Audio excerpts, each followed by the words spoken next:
Right on.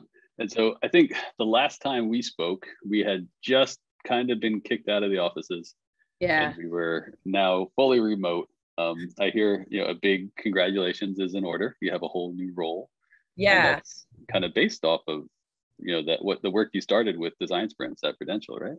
Yeah, exactly. So that first sprint really showed the power of sprints. And I kind of did a little bit of a roadshow of like, hey, this is what we did. This is how we did it. Design sprints can work here. This is why.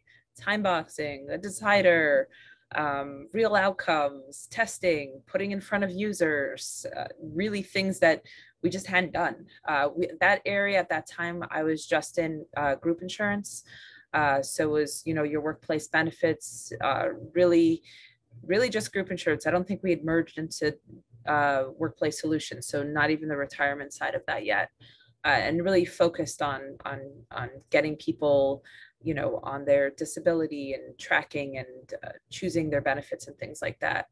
And that roadshow led to creating, hey, more people want to do design sprints. Okay, I can help you. I can run them. And that's like, oh wait, there's not enough of me. We need more trainers. So I created a design sprint training program, which I think was your first job. Like you had started and you weren't really doing very much that first week. And Yeah. we were like, hey, you want to help create some assets, which was really fun. So Proof Foodie was Yeah, the that's shout right. out to Proof you. Foodie. Yeah. Yeah. Which the irony of that is that it would have still worked in the pandemic of like having a food service app, or now like probably Yeah. be better than cafeterias. And so that led to 2019, and I did 1 to 2 training sessions a month, including one with Evan in Ireland. So we went over there in November, Nice. right before the world shut down. And in that year, I trained about 500 people throughout the company. So a lot of people using sprints in different ways, teaching people when not to use sprints, which is just as important as when to use sprints. I never sugarcoated that it's a magical pill. It's a tool in the toolbox. You don't use a hammer for a screwdriver. So really teaching people when to do it, how to do it. We did some with some BRGs, which are diversity groups, which were really impactful. Those are really great design sprints. And so creating that design sprint program, my last design sprint was March 5th, 2020, to a packed house of like some senior leaders even, and which was great to get that. Last one was really impactful. We made a lot of connections with different areas and different people, but that was our last one in person. So then when we became remote, I had to create a way to pivot. And how do we run design sprints? How do we train people? How do we do this? And so Miro and Mural were really great tools. I mostly use Miro, Miro. There's some really great templates in there for that. And then to train new people, I created a design sprint training program. We have a tool called Degreed, which is basically like people can create curated content called pathways. And so I created my own pathway. And it's nice because when you do in-person training, you're the one giving it over, and it's just me talking or whoever's facilitating with me. With this, I can have lots of different content coming in, lots of different videos. I can have audio. I can cater to different types of learners. So it's like I'm walking along people with that program.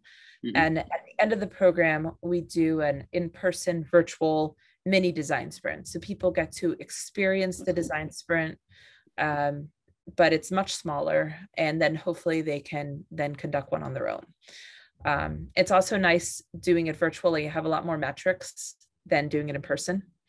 I can see how long people take. I can see what people like. I can see what people don't like. I can do a survey at the end of every unit. I did surveys, so I was able to adjust and keep going forward, but you don't really have that in person. So there are benefits of being in person. There's benefits of being digital. Same with running design sprints remotely now. You don't have to worry about assets. You don't have to worry about all those drawings up on the wall. Everybody has access to it in this digital format. It doesn't matter where you're located. We can work asynchronously. We can work synchronously. We can work collaboratively. It allows for a lot more. So what we'll do and when we get back in the office, I don't know. We'll have to see. Only time will tell with Yeah. that. That's very cool. And I think I did my last design sprint at Prudential right around that time. I think in Yeah. April of last year, and that was the first remote one, and that was interesting. We used Envision Freehand, Oh, which was cool. great because we were going to use Miro, but like at the last minute, we realized we couldn't get access to everybody, so it was like a quick Yep. kind of This is scramble. something that What do we use? yep. That's actually something that thankfully Evan, you already interviewed Evan. Yep.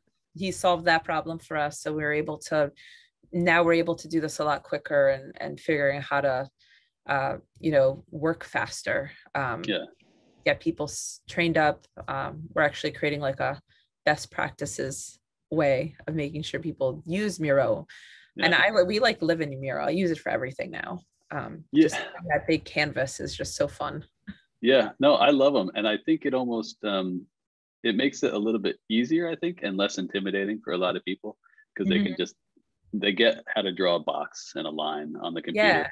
but standing up in front of everybody in a room and drawing on Yeah. a whiteboard can be a little bit intimidating for some, especially those who don't do that every day, Yeah. like a lot of the developers and QA folks and business folks. So I think Yeah. the digital whiteboards are fantastic. Yeah.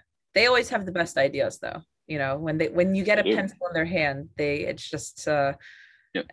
really empowering.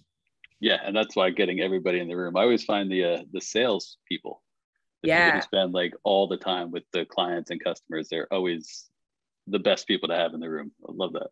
Yeah. When we Yeah. redesigned the employer facing HR manager for our employer portal, now we call it benefits site something. I can't remember what we ended up calling it, but we had a cross collaborative team where we had salespeople and they were so impactful for that.